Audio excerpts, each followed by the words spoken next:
Subscribe کیجئے ہمارے channel اور دبائیے بیل کا آئیکن تاکہ آپ کو ریگولر نوٹیفیکیشن اپڈیٹس مل سکے۔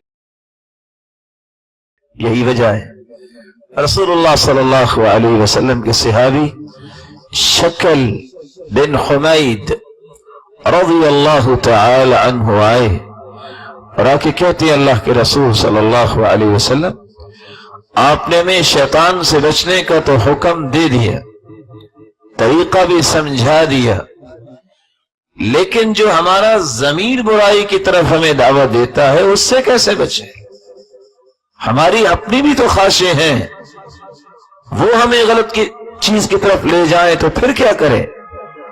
آپ نے بڑی اپنائیت کے ساتھ، محبت کے ساتھ اس صحابی کا ہاتھ پکڑا اور کہا، میرے صحابی تم یہ دعا پڑھ لیا کرو، اللہم انی اعوذ بک من شر سمعی، اے اللہ مجھے میری سماعت کی شر سے محفوظ کر دے۔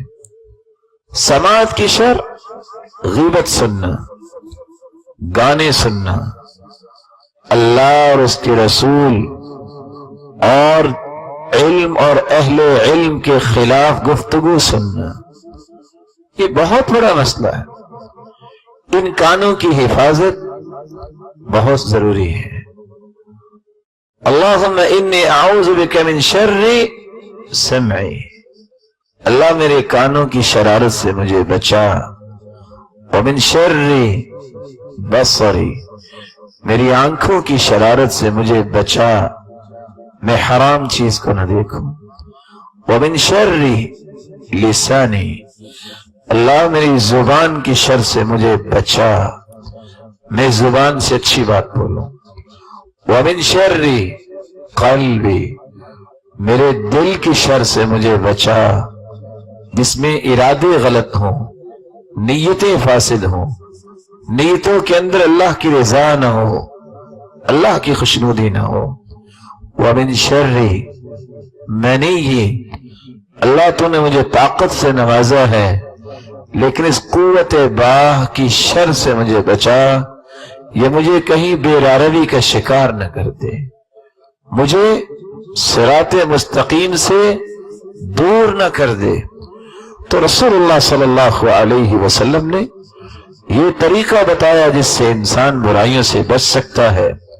پھر سنیے، شیطانوں کو اگر باندھ دیا جاتا ہے تو برائیاں کیوں ہوتی ہیں؟ رمضان میں جو عادات انسانوں کی بن چکی ہوتی ہیں، ان عادات کو روکنے کے لیے اصول و ضوابط رمضان سے پہلے سلف صالحین کی طرح تیاری نہیں کی ہوتی۔